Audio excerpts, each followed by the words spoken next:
लेते जाना। सपोज मैं यहां पे लिख दूं कि limit x approaches p greatest integer sin inverse 2x upon 1 plus x square. If this limit does not exist,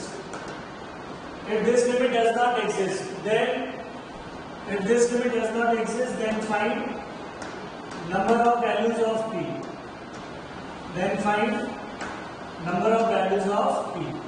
ठीक है क्या? अब दिक्कत क्या है, अगर आपने मैथमेटिकली सॉल्व किया तो हो सकता है आपको टाइम लग जाए, और जिस बच्चे को ग्राफ मालूम है इसका fx का कि sir sin inverse 2x upon 1 plus x square, defining भी मेरे टिप्स पे है और ग्राफ भी मेरे टिप्स पे है। sin inverse 2x upon 1 plus x square, ये रेंज है इसकी -π/2 to π/2, ये क्रिटिकल पॉइंट है -1 से 1, तो -1 से 1 में sin इनवर्स 2x होता है 2 tan इनवर्स x, ये ऐसा x ग्रेटर देन 1 के आगे π - 2 tan इनवर्स x और x लेस देन 1 के लिए -π - 2 tan inverse x। This is the graph of sin inverse 2x upon 1 plus x square। Is that fine? बेटा ये y एक्सिस देखो, y एक्सिस पे ये 0 लिखा है, ये 1 लिखा है और ये -1 लिखा है। कितने इंटीजर आ रहे हैं ये fx पे sin इनवर्स? एक 0 आ रहा है, एक 1 आ रहा है और एक -1। तो जब ये 1 वाली लाइन आप खींचोगे तो ग्राफ को कितनी जगह कट कर रहा है? 2 जगह कट कर रहा है ग्राफ को, और जहां 2 जगह कट करेगा वहां दोनों जगह जो इंटीजर बन रहा है 1, उस x पे ये जो x आया इस x के लेफ्ट और राइट में रूल चेंज भी होगा, तो limit does not exist here also limit does not exist. -1 वाली लाइन खींचो, -1 वाली लाइन खींचोगे तो फिर ग्राफ को कितनी जगह कट कर रहा है? 2 जगह, 2 पॉइंट और आ गए, और एक ये 0 वाली लाइन खींचो, ये 0 खींचोगे तो x 0 मिलेगा और इसके लेफ्ट और राइट में वैल्यू 0 से कम और ज्यादा हो रही है, फिर रूल चेंज हो रहा है। तो टोटल कितने पॉइंट्स आ गए? 5 पॉइंट आ गए। कितने? 5 पॉइंट जहां पे limit does not exist. Shape बेटा समझ में आ रहा है क्या?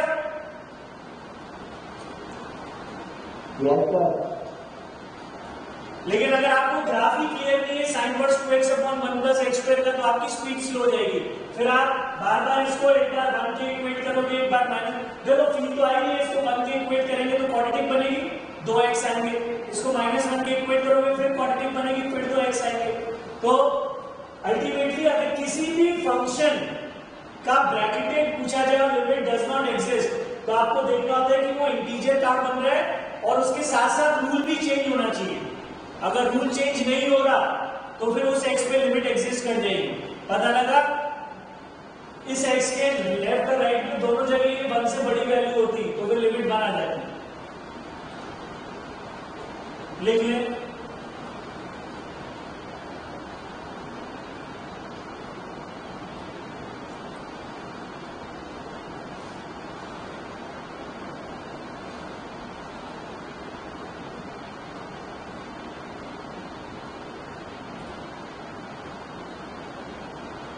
अब इसी में मैं आपका एक और फंक्शन ये चेक कर लूं, साइन इनवर्स की जगह अगर मैं ये लिख दूं cos inverse 1 minus x square upon 1 plus x square, ये फंक्शन लिख दूं। Cos inverse is bracketed limit does not exist then find number of values of P. तो देखें आपको ग्राफ याद है नहीं? चलिए 2 मिनट लें और मुझे इसका आंसर दें। इस केस में कितनी वैल्यूज आएंगी पी की? हाँ बच्चों, क्या आंसर आ रहा है?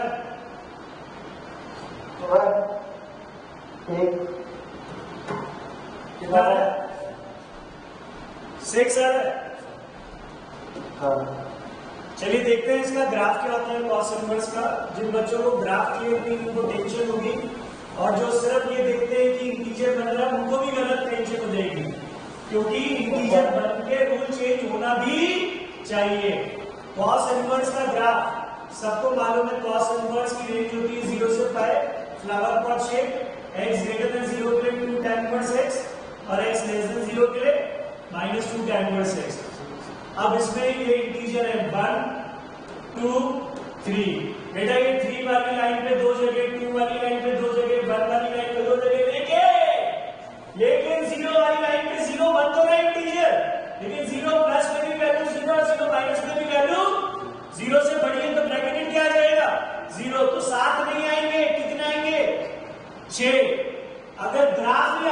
क्लियर है अंदर जो एफ बना है, तो वैसी कोई टेंशन नहीं है। ऋषिराज क्लियर है बेटा? किसी भी बच्चे को कोई भी टेंशन, निखिल क्लियर है बेटा? यस। तो जब ये बोला जाता है कि limit x approaches something bracketed fx does not exist, तो ये तो देखो कि fx इंटीजर बनना चाहिए, लेकिन उस x पे, जिस x पे आप लिमिट निकाल रहे हो, उस x के प्लस पे लेफ्ट हैंड लिमिट और राइट हैंड लिमिट जिसको आप बोलते हो, वो अलग अलग भी तो आनी चाहिए। पता लगा आप a प्लस में भी वैल्यू 1 से बड़ी है और a माइनस में भी 1 से बड़ी है। जैसा कि इस केस में ये वैल्यू x0 पे 0 बन रही थी, लेकिन x0 ये p कैनॉट बी 0, क्योंकि p0 पे लिमिट एग्जिस्ट कर जाएगी और क्या होगी? 0। ठीक है,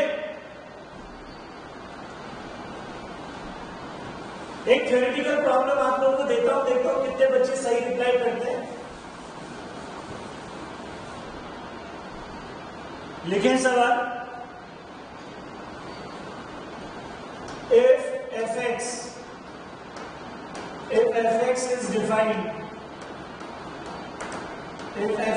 defined for every x, if fx is defined for every x and fx is greater than 1 for every x, then limit x approaches 1, then limit x approaches 1 fx is greater than 1. True or false? Time allotted is only 1 minute. जिसका answer आ जाए 1 minute से पहले मेरे को mic on करके बोल देना। fx defined है सारे x के लिए और fx हमेशा 1 से बड़ा है, तो लिमिट x अप्रोचेस में fx भी 1 से बड़ी होगी। ट्रू और फॉल्स? फॉल्स। व्हाई? सारे फॉर्मूला को कंसीडर कीजिए, इसका वर्टेक्स x इक्वल 1 है और इसकी मिनिमम वैल्यू 1 है, तो इसकी लिमिट 1 है। चलिए, very good. fx function is defined for every x, ठीक है क्या? And fx is greater than 1 for every x, तो ये y इक्वल टू 1 वाली लाइन खींच लेते हैं और ये x इक्वल टू 1, इस 1 पे यहाँ हॉलो कर देते हैं, ये ऐसा क्वाड्रेटिक बना है, ठीक है क्या? और 1 की वैल्यू कहीं ऊपर दिखा देते हैं, ठीक है क्या? तो fx डिफाइंड हो जाएगा हर जगह, ठीक है क्या? बट और fx 1 से बड़ा भी है हर जगह, ठीक है? और वो बोल रहे हैं लिमिट x अप्रोचेस 1 fx बताओ, तो लिमिट x अप्रोचेस 1 तो 1 ही बोलोगे, it is not greater than 1। बिल्कुल सही, good.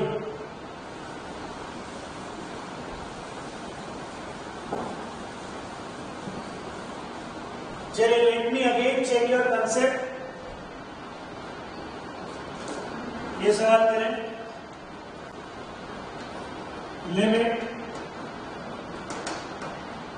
limit x approaches tan inverse 3, limit x approaches tan inverse 3, greatest integer tan square x, greatest integer tan square x minus 2 times greatest integer tan x minus 3 upon greatest integer tan square x, greatest integer tan square x minus 4 greatest integer tan x plus 3, where bracketed denotes greatest integer function। सब लोग मेरी बात ध्यान से सुने, ये bracketed tan x का whole square नहीं है, ब्रैकेटेड के अंदर क्या लिखा है? tan square x minus 2 bracketed tan x minus 3 upon bracketed tan square x minus 4 bracketed tan x plus 3, जिसका आंसर आ जाए। थोड़ा सा आसान अगर आपको सवाल करना है तो आप tan x को t डाल दो, ताकि लिमिट t अप्रोचेस 3 हो जाए आपके सामने। Start your problem with by putting tan x is equal to t, और फिर सवाल को सॉल्व करें, देखें थोड़ा सा आसान हो जाएगा। वो tan x is equal to t. Sir, does not exist. Does not exist आ रहा है. चलो मैं करता हूँ सवाल, देखते हैं क्या आंसर आता है. सबसे पहले थोड़ा सा सवाल हल्का करें और tan x को 3 माने. तो as x approaches tan inverse 3, tan inverse 3 is 3, तो ये सवाल हो जाएगा limit t approaches 3, limit t approaches 3 bracketed of t square. Once again I am reminding you, it is not bracketed t का whole square, it is bracketed t square minus 2 times bracketed t minus 3 upon bracketed t square minus 4 times bracketed t plus 3. Is that fine? ठीक है.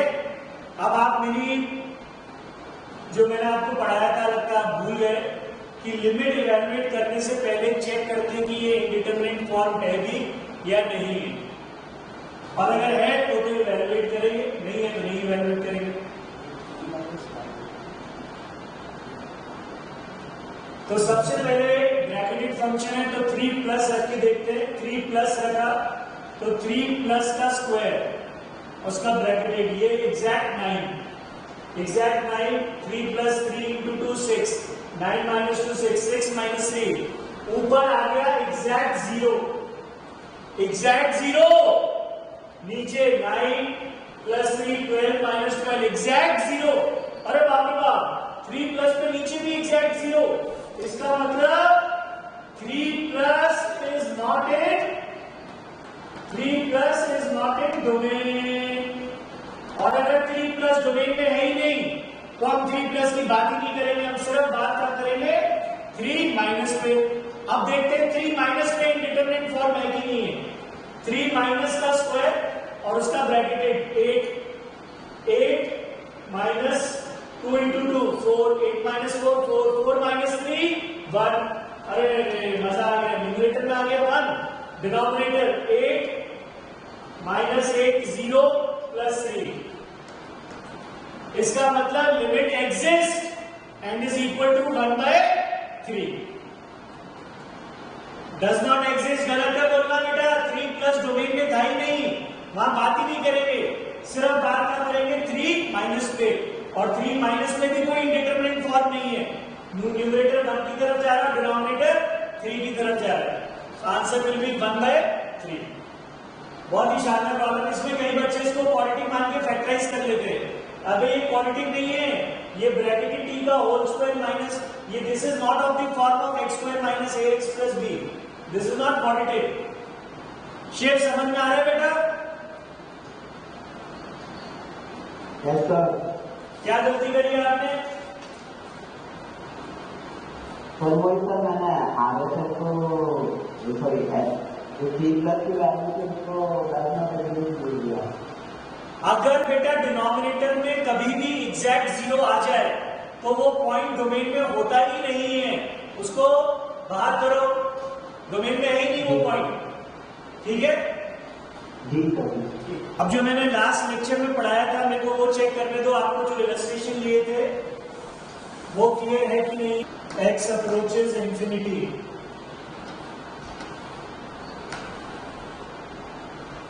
Accept root of 2011 की power x plus 2012 की power x plus 2013 की power x plus 2014 की power x upon 2015 की power x plus 2016 की power x plus 2017 की power x plus 2018 की power x. Express this in the form of a by b. चलिए मुझे just 1 minute, exactly 1 minute और answer दे दें. Last lecture में मैंने इस कंसेप्ट को एक्सप्लेन किया था. कंसेप्ट क्या सवाल ही था? चलिए वेरी गुड. 1007/1009. मेरे ख्याल से यहाँ से 2014 की बार x बार आ जाएगा तो 2014 बन के आएगा और यहाँ से 2018, तो answer will be 2014 upon 2018, that is 1007 upon 1009. Limit x approaches 1. Limit x approaches 1 sigma x की power k. K varies from 1 to 100. K varies from 1 to 100 minus 100 upon x minus 1. Fast. Very time मिलता है problem है, ये भी 1 minute का ही सवाल है.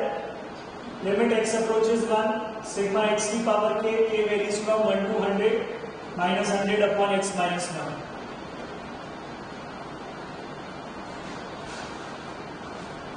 ये लिखा है x plus x square plus x cube till x raise to the power 100. Sir 5050. Very good, 5050. तो ये सवाल मैंने क्यों लिया है ये बता देता हूँ.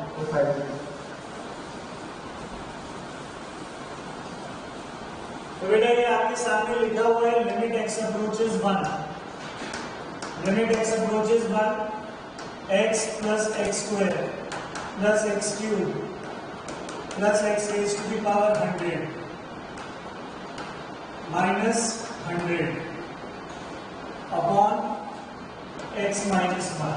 ये लिखा हुआ है आपके सामने. तो जो मैंने आपको लास्ट टाइम पे ये पढ़ाया था लिमिट x अप्रोचेस 1 x की power n minus 1 upon x minus 1 इस n, उस 100 का 1 1 1 1 1 1 1 100 टाइम्स क्लब करने इसके साथ.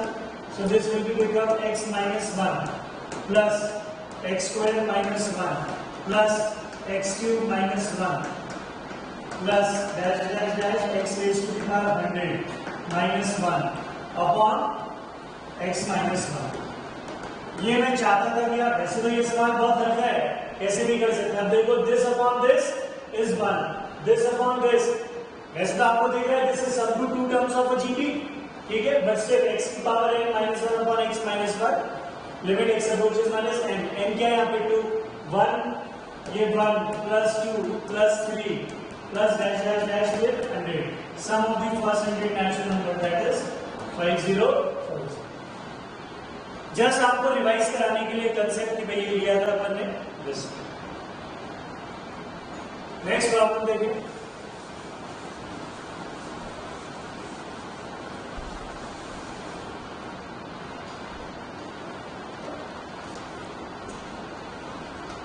if limit x approaches 5,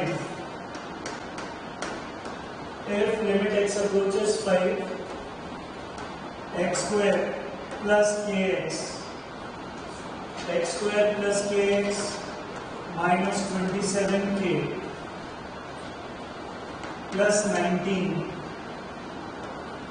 upon x square minus 3x minus 10. If this limit exists and is equal to L, where L is not equal to 0, find K and L. Find K and L. चलिए again 1 minute, fast, reply me.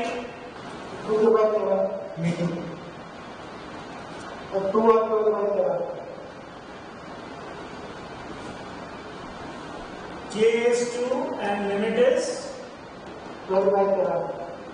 ठीक है. ऐसे छोटे छोटे सवाल भी आ जाते हैं बेटा. कुछ स्टैंडर्ड थ्योरम्स की तरफ बढ़ते हैं जिनकी मदद से हम इंडिटरमिनेट फॉर्म हटा सकें.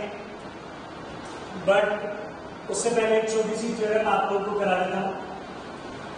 थ्योरम नंबर 1, सैंडविच थ्योरम और skew split theorem. Sandwich oblique skew split. Sandwich oblique skew split theorem. Sandwich oblique skew split theorem. कुछ ऐसे सवाल देखे गए हैं जो कि नॉर्मल टेक्निक से factorisation, rationalisation, double rationalisation, use of binomial theorem, कुछ भी करके हम इंडिटरमिनेट फॉर्म नहीं हटा पाते हैं. अब है क्या ये स्क्यू स्प्लिट थ्योरम, और उन सवालों को सैंडविच थ्योरम की मदद से हम कंफर्टेबली कर पाते हैं. तो सैंडविच थ्योरम है क्या? पहले तो स्टेटमेंट लिखिए अपन, if fx gx and hx, if fx gx hx are three functions, if fx gx hx are three functions such that, if fx gx and hx are three functions such that fx is less than or equal to gx, is less than or equal to hx for every x in some interval, for every x in some interval, say a to b, containing the point x is equal to c, containing the point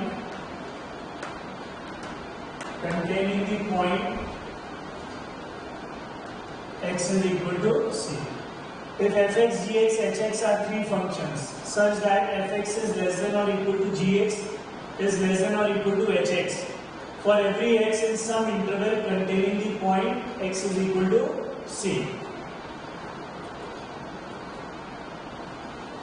and if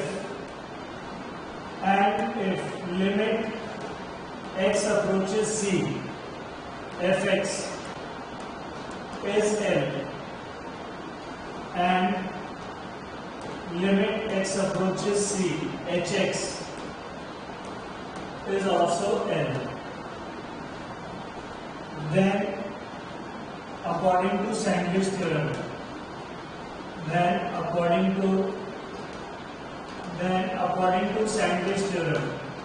limit x approaches c gx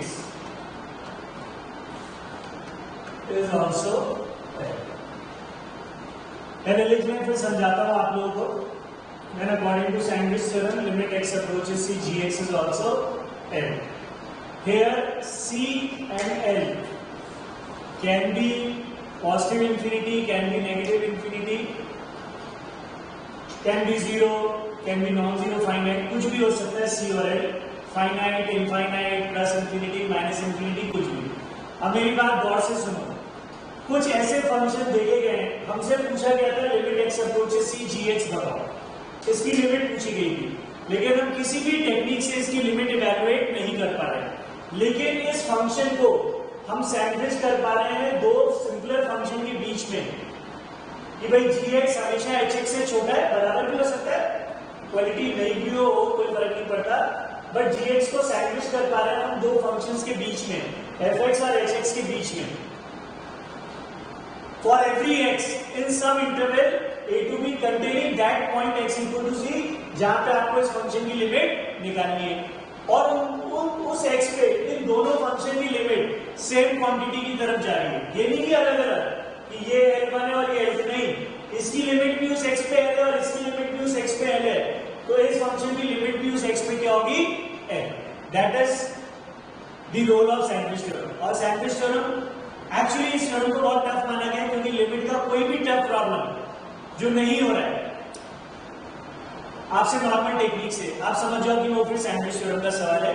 अब पहले मैं आपको इस theorem की feel दिला दूं कि sandwich theorem कुछ नॉर्मल सवाल जो कि सैंडविच थ्योरम से के बिना हो रहे हैं, लेकिन सैंडविच थ्योरम का अप्लाई करके कैसे करना होता है उसकी मैं आपको फील दिलाता हूं. ये लिख लें फटाफट. पहले मैं एक नॉर्मल सवाल लेता हूं आपके सामने जिसका आंसर आप मुझे फट से बता दोगे.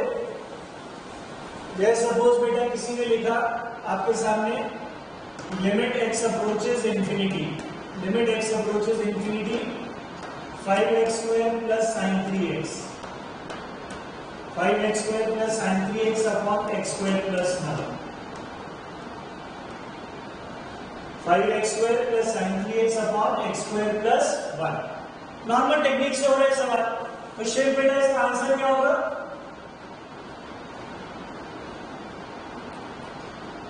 5. Absolutely correct. भाई इसका answer 5 divide by x², x² से डिवाइड कर देंगे सीधे सीधे और 5 आंसर आ जाएगा. लेकिन अगर पेपर सब्जेक्टिव होते और कोई आपसे बोलता नहीं सैंडविच थ्योरम का यूज करो इस फंक्शन की लिमिट इवैल्यूएट करने के लिए, इसको थोड़ी देर के लिए fx कह देता हूं. इस फंक्शन की लिमिट इवैल्यूएट करने के लिए। तो मुझे fx को सैंडविच करना पड़ेगा g और h के बीच में, लेस और ग्रेटर का साइन चाहिए। तो बेटा इसमें बाउंडेड फंक्शन कौन सा है? sin 3x, inequality sin 3x से जनरेट होगी। तो स्टार्ट करें sin 3x, sin 3x is less than equal to 1 and greater than equal to -1। अब उसके बाद टर्म बाई टर्म में जनरेट करते हैं, दोनों तरफ 5x² जोड़ दें, तो ये हो जाएगा 5x² -1 less than equal to 5x² plus sin 3x less than equal to 5x² plus 1। Numerator generate हो गया, x² प्लस 1 डिनोमिनेटर पे डिवाइड बाय x² प्लस 1, तो x² प्लस 1 से डिवाइड कर दो, डिवाइड कर दिया x² प्लस 1 से, डिवाइड कर दिया x² प्लस 1 से। ये फंक्शन fx जिसकी लिमिट आपको निकालनी थी, this particular function is sandwich between two functions gx and hx। Clearly अब लिमिट ले लो दोनों तरफ, limit x approaches infinity and limit x approaches infinity.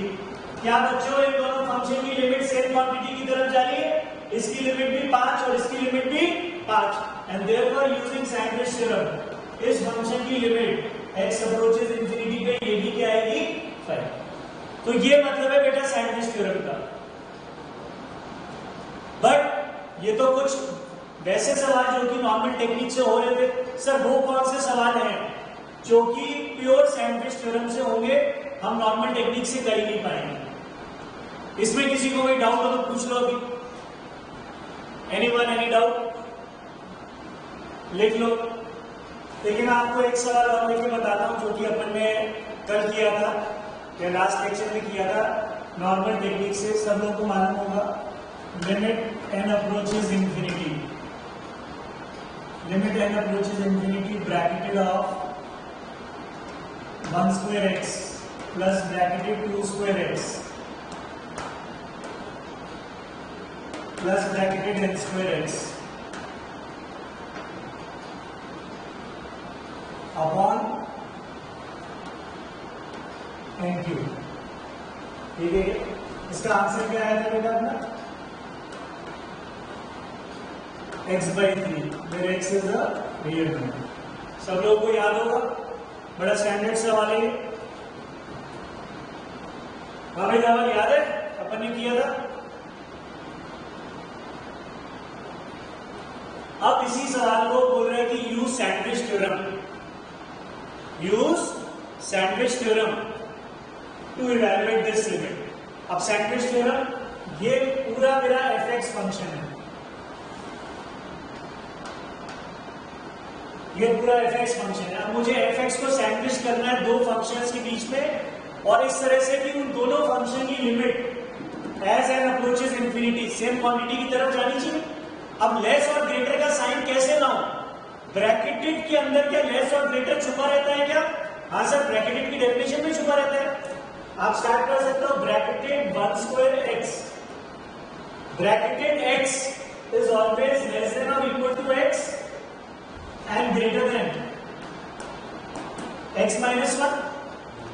ये होता है, बस अब सारे लिखते चले जाओ। Bracketed 2² x, bracketed 2² x less than equal to 2² x and greater than 2² x -1 and so on. Bracketed n² x is less than or equal to n² x and greater than n² x -1।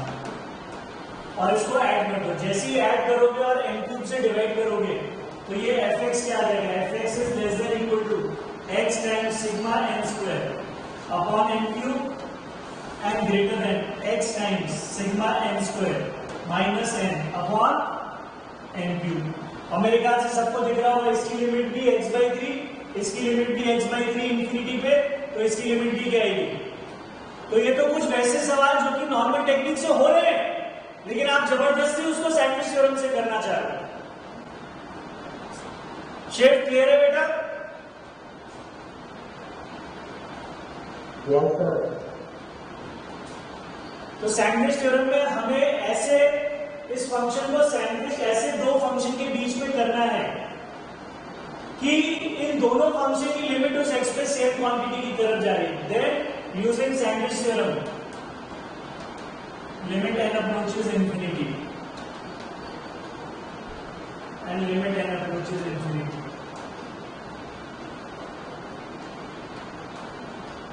इसकी limit x by, so evaluate limit n approaches infinity, evaluate limit n approaches infinity n upon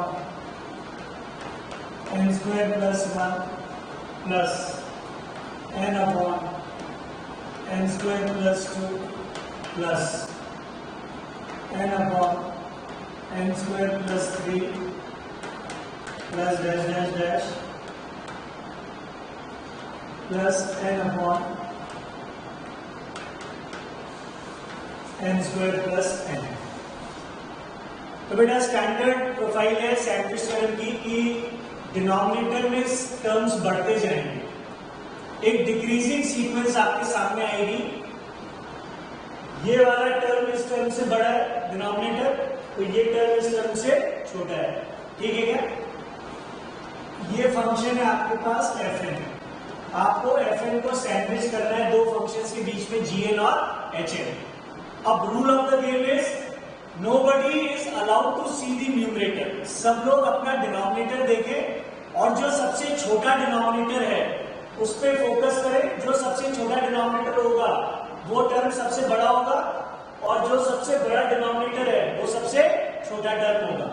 तो मुझे fn को sandwich करना है gn और hn में, fn less than gn greater than hn. तो ये फंक्शन किससे छोटा है इसको fn कह दिया, तो सबसे छोटा टर्म था ये n स्क्वायर प्लस 1. तो अगर मैं सारे मतलब ये सबसे बड़ा टर्म था, अगर मैं सारे डिनोमिनेटर n स्क्वायर प्लस 1 ले लूं, गौर से देखें इस टर्म के नीचे मैंने ये लिख दिया n upon n square plus 1. Numerator जो भी है रिस्पेक्टिव टर्म का वही लिखेंगे, अगर यहाँ 2 लिखा है तो यहाँ 2 लिखेंगे n upon n square plus 1. ये टर्म इस टर्म से बड़ा हो गया क्या? Yes sir. फिर यहाँ पे n upon n square plus 1, ये टर्म इस टर्म से बड़ा हो गया plus n upon n square plus 1. तो अभी जो सीक्वेंस आपने लिखी है इसका हर टर्म एक्सेप्ट दी फर्स्ट इसके हर रिस्पेक्टिव टर्म से क्या है? बड़ा. तो क्लियरली ये वाला फंक्शन इस फंक्शन से क्या होगा? बड़ा. और इसी तरह से hn जो सबसे बड़ा denominator n square plus n वो फिक्स कर दो n upon n square plus n plus n upon n square plus n plus n upon n square plus n plus n upon n square plus n.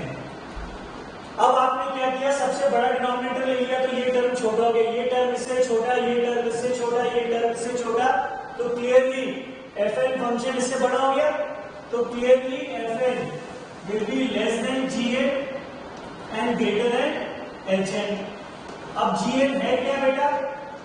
gn सीधे सीधे numerator में जुड़ जाएगा, ये भी n टाइम्स इससे, that is n square upon n square plus 1 और hn कितना हो जाएगा? n square upon n square plus n. इसकी लिमिट n अप्रोचेस इंफिनिटी 1, इसकी भी लिमिट n अप्रोचेस इंफिनिटी 1, तो इसकी भी लिमिट n अप्रोचेस इंफिनिटी क्या आएगी?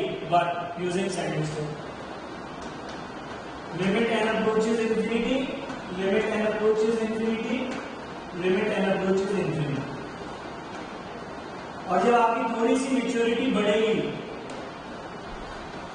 तो आप बस सिर्फ उसी पे फोकस करोगे जो सबसे छोटा डिनोमिनेटर है और जो सबसे बड़ा डिनोमिनेटर है, और न्यूमरेटर सीधे सीधे जोड़ दोगे. अब इसी से देखो मैं इनफाइनाइट प्रॉब्लम्स फ्रेम करते जाऊंगा, करोड़ों प्रॉब्लम्स यहां से फ्रेम होते चले जाएंगे. लिख लो पहले ये. प्रियांशु समझ में आ रहा है? हर्षित समझ में आ रहा है बेटा?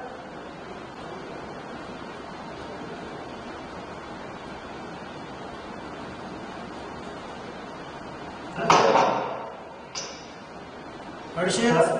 हाँ हर्षित.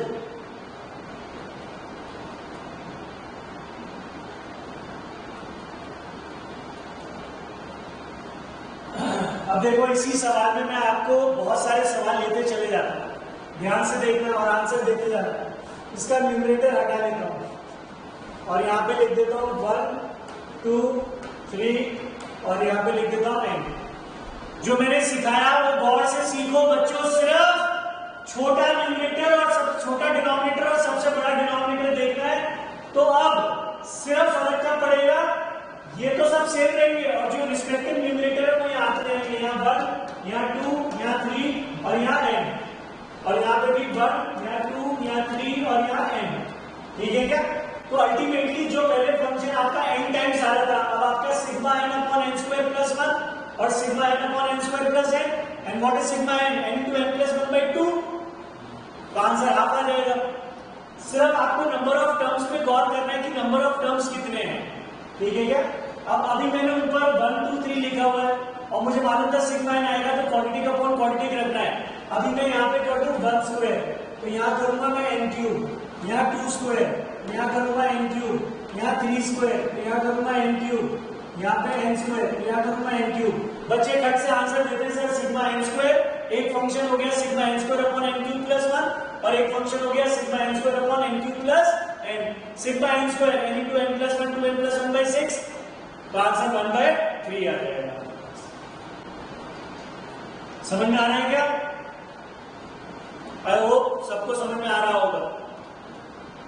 तो ये कुछ स्टैंडर्ड प्रॉब्लम है सैंडविच थ्योरम के बेस्ड, जो बिना सैंडविच थ्योरम के नहीं होते।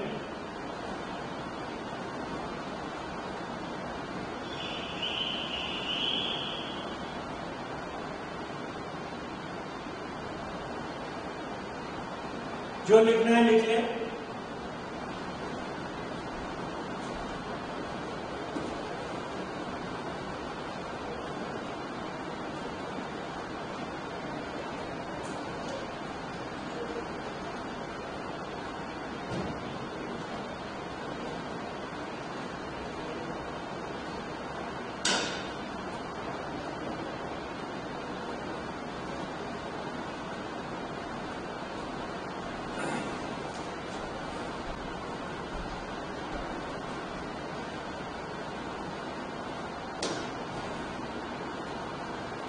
आगे बढ़ते हैं।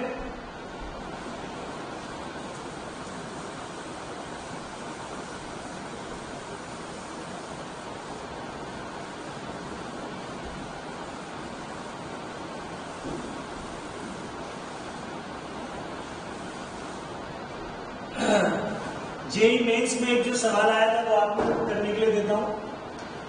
Late f be a function defined from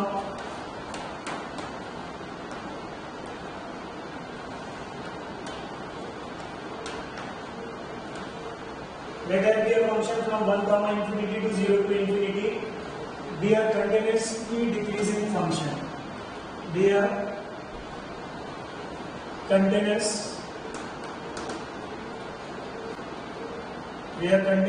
decreasing function, be a continuous decreasing function with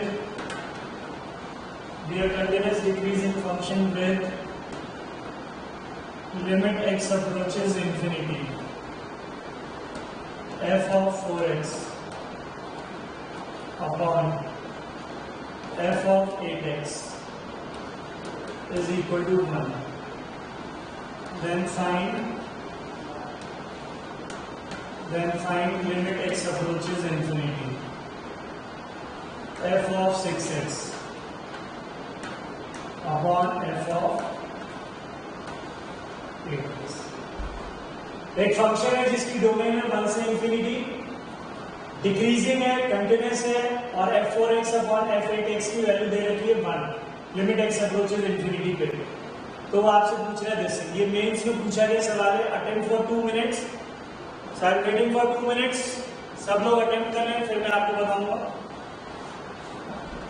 तो बेटा इसका और कुछ इंफॉर्मेशन गिवन ही नहीं है आपके पास, सिर्फ एक डेटा गिवन है ये 1, तो नॉर्मली स्टूडेंट बनी आंसर देंगे, बट कंसेप्ट मैं आपको बता देता हूँ कि इसका कंसेप्ट क्या है कि एक फंक्शन डिक्रीजिंग है 1 से इंफिनिटी में, ये लाइन 1 ले लेते हैं, ये कंटिन्यूसली डिक्रीजिंग फंक्शन है। ठीक है क्या?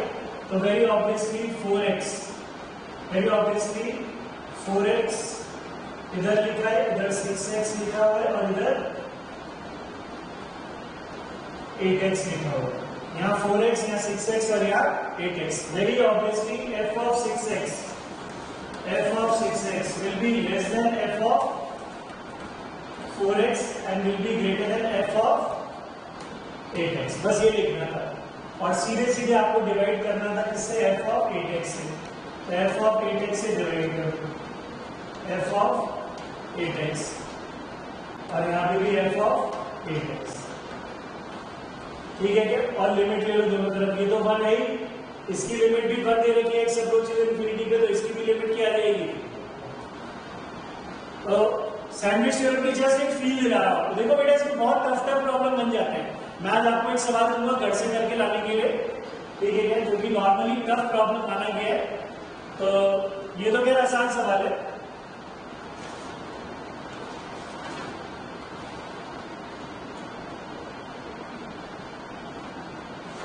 तो आपको फोकस सिर्फ करना है जो मैंने आपको सीरीज बताई है कि सबसे छोटा डिनोमिनेटर और सबसे बड़ा डिनोमिनेटर।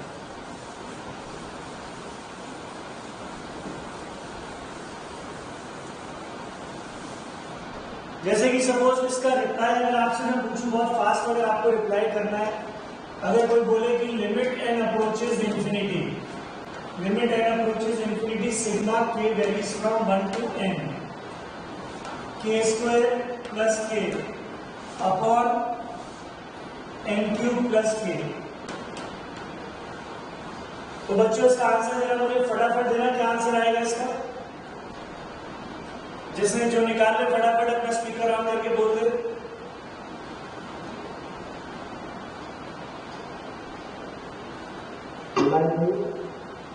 सॉरी, 1/3। बिल्कुल सही, 1/3। तो आपने गौर से देखा कि सबसे छोटा डिनोमिनेटर है n² + 1 और सबसे बड़ा डिनोमिनेटर है n² + n। तो एलसीएम लेते समय एक बार तो डिनोमिनेटर में n³ + 1 आएगा और एक बार n³ + n आएगा। उससे कोई फर्क नहीं पड़ेगा, n³ है नीचे और ऊपर क्या जुड़ गया, सिग्मा n² + सिग्मा n। तो सिग्मा n अपॉन n³ वाला तो 0 हो जाएगा और सिग्मा n² वाला n × n + 1 to n + 1/6। खट से शिव ने आंसर दिया इसका क्या, 1/3। तो आपका टर्म ये वाला होगा, ये वाला टर्म जब सिग्मा जुड़ेगा तो ये 0 में जाएगा। ऋषि बेटा क्लियर है क्या? अब एक सवाल मैं आपको घर के लिए करने के लिए दे रहा हूं, आप घर से करके आएंगे। It's a tough problem. Normally मैं बच्चों को टाइम देता हूं इस सवाल को करने के लिए। Find limit n approaches infinity sigma k varies from 0 to n 1 upon nck। find limit n approaches infinity sigma k varies from 0 to n 1 upon nck। इसको डेटाबेस भी कर सकते हैं, ठीक है, बट अभी सिर्फ लिख लो। या चलो सब लोग 5 मिनट अटेम्प्ट करें इस सवाल को, देखें आप लोग 5 मिनट के अंदर क्या आंसर देते हैं इस सवाल का। और अदरवाइज डिस्कस तो मैं इसको कल ही करूंगा, बट रफ में अटेम्प्ट करना 5 मिनट। इसके नीचे सोल्यूशन के लिए मेरे लिए जगह छोड़ देना। आंसर मैं आज नहीं दूंगा, आंसर मैं इसका कल ही दूंगा।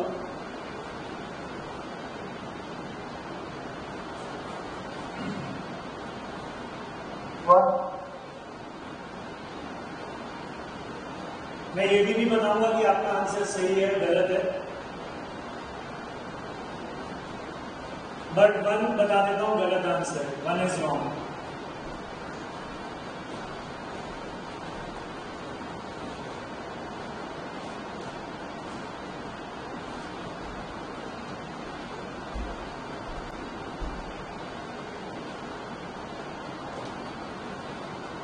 चलिए यार, कल आप लोग घर से ट्राई करके आना, फिर ये डिस्कस करूंगा। आगे बढ़ते हैं।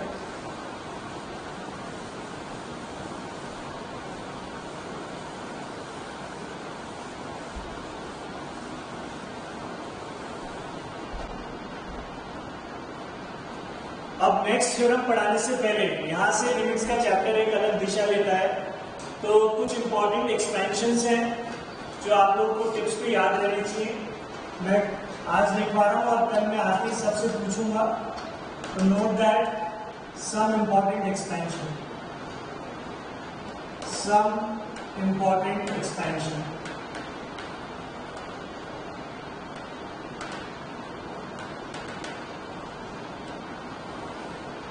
ये आपके टिप्स पे रहना चाहिए।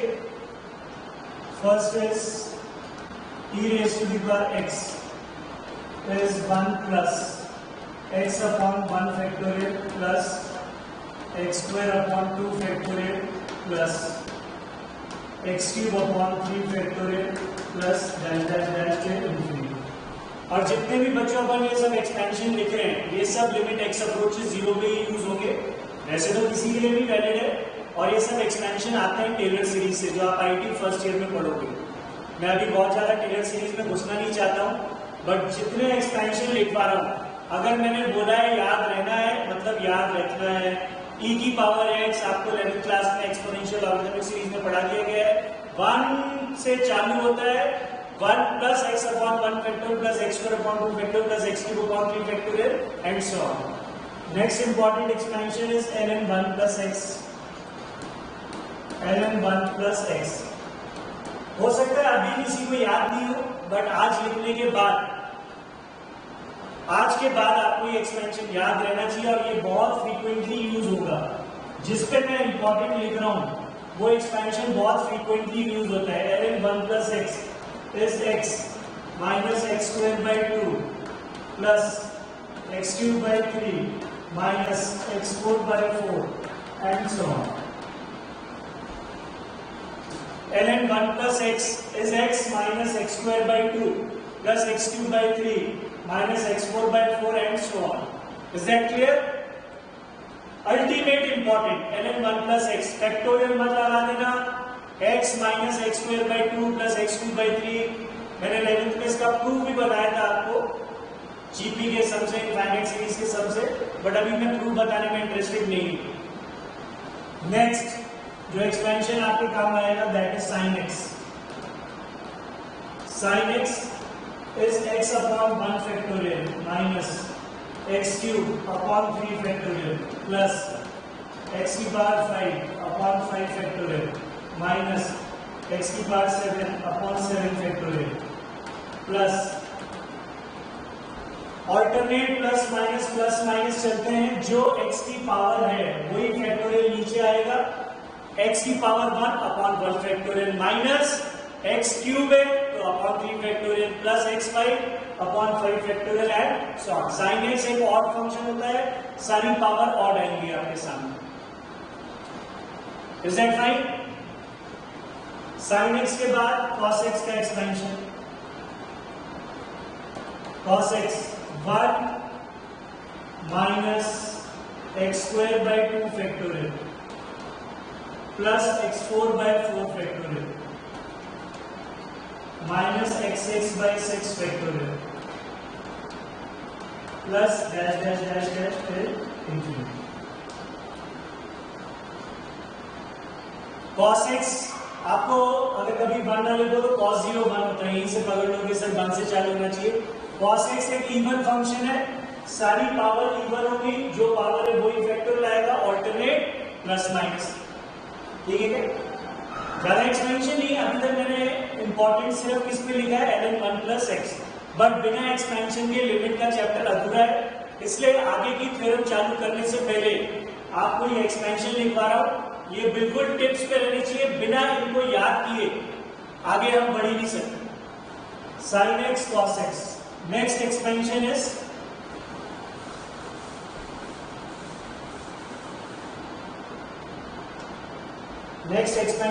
tan x। tan x का expansion x plus x cube by 3 x plus x cube by 3 plus 2 by 15 x plus x cube by 3 plus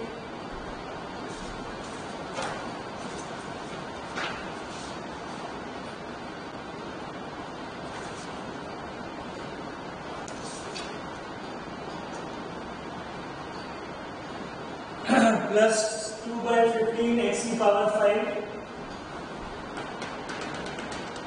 आगे की टर्म हम याद नहीं रखते हैं, ठीक है क्या? सिर्फ 3 टर्म तक ही लिखते हैं इसको अपन। x plus x³/3 plus 2/15 x की power 5। Is that fine? Sir हाँ, सर टाइमिंग का जो एक्सपेंशन है वो कोई जनरल प्रोग्रेशन फॉलो करता है? जनरल प्रोग्रेशन नहीं बेटा, ये सब टेलर सीरीज से आता है। मैं आपको टेलर सीरीज का फॉर्मूला भी बता देता हूँ। किसी भी फंक्शन का एक्सपेंशन देखना है आपको, तो आप इस फॉर्मूले से निकाल सकते हो। fx is equal to f0 plus f'0 upon 1 factorial into x plus f'0/2 factorial into x square plus f'0/3 factorial into x cube and so on. किसी भी फंक्शन का एक्सपेंशन जो आता है, किसी भी फंक्शन का, fx is equal to f0 plus f'0/1 factorial into x plus f'0/2 factorial into x square and so on. f'0 इसको टेलर सीरीज बोलते हैं बेटा। अगर आप tan x का चौथा टर्म देखना चाहते हो तो आपको टेलर सीरीज की मदद लेनी पड़ेगी और उससे फिर एक्सपेंशन का चौथा टर्म आप देख सकते हो। टेलर सीरीज होती क्या है? fx, किसी भी फंक्शन का expansion, fx is equal to f0 plus f'0, जो डैश है वही फैक्टोरियल नीचे आएगा, इंटू एक्स प्लस f'0 है तो upon 2 factorial into x square plus f'0/3 factorial into x cube. किसी भी फंक्शन को आप यहाँ पुट कर दो, उससे आपके पास एक्सपेंशन आ जाएगा। ये तो 5 एक्सपेंशन हुए आपके पास, e की power x, ln 1 plus x, sin x, cos x और tan x। जरूरत नहीं पड़ेगी, बट ये हटा रहा हूं मैं।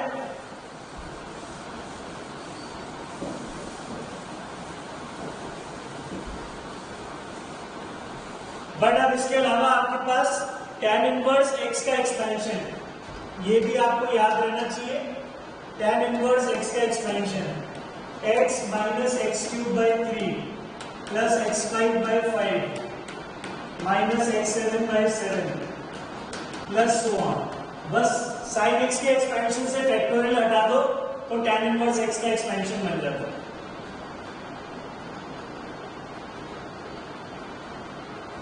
और सातवां एक्सपेंशन है sin इनवर्स x का, x plus sin inverse x is x plus x³/3 factorial into 1 square plus x5/5 factorial into 1 square 3 square plus x7/7 factorial into 1 square 3 square 5 square plus dash dash dash फिर infinity. मुझे याद नहीं रहता है tan inverse और sin inverse, but बच्चे demand करते हैं, कई सवाल में इनकी मदद से सवाल बहुत जल्दी हो जाता है। याद रख सको तो रख लो, अदरवाइज अपन फेज 1 में कन्वर्ट करके sin cos tan के एक्सपेंशन से ही काम चला लेंगे। ये कम यूज होते हैं बट मैं लिखवा देता हूं। फिर बोल रहा हूं ln 1 प्लस x जबरदस्त यूज होगा, और sin x, cos x और tan x।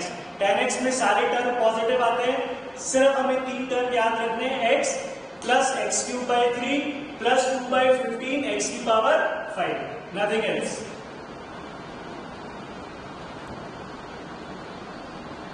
ठीक है, तो बेटा मैं नेक्स्ट थ्योरम आज जानबूझ के चालू नहीं कर रहा हूं, जो कि sin x/x, tan x/x और एक्सपोनेंशियल थ्योरम्स। आज आप लोग ये सारे एक्सपेंशन याद करके आएंगे, ठीक है क्या? लॉपिटल रूल का थोड़ा सा आइडिया मैंने आपको दे ही दिया है, वो आपके दिमाग में होना चाहिए। अगर एक लिमिट जो कि 0/0 की फॉर्मेट की है या ∞/∞ है, तो हम न्यूमरेटर को अलग डिफरेंशिएट कर सकते हैं, डिनोमिनेटर को अलग डिफरेंशिएट कर सकते हैं, और जब तक डिफरेंशिएट कर सकते हैं जब तक कि इंडिटरमिनेट फॉर्म नहीं हटता।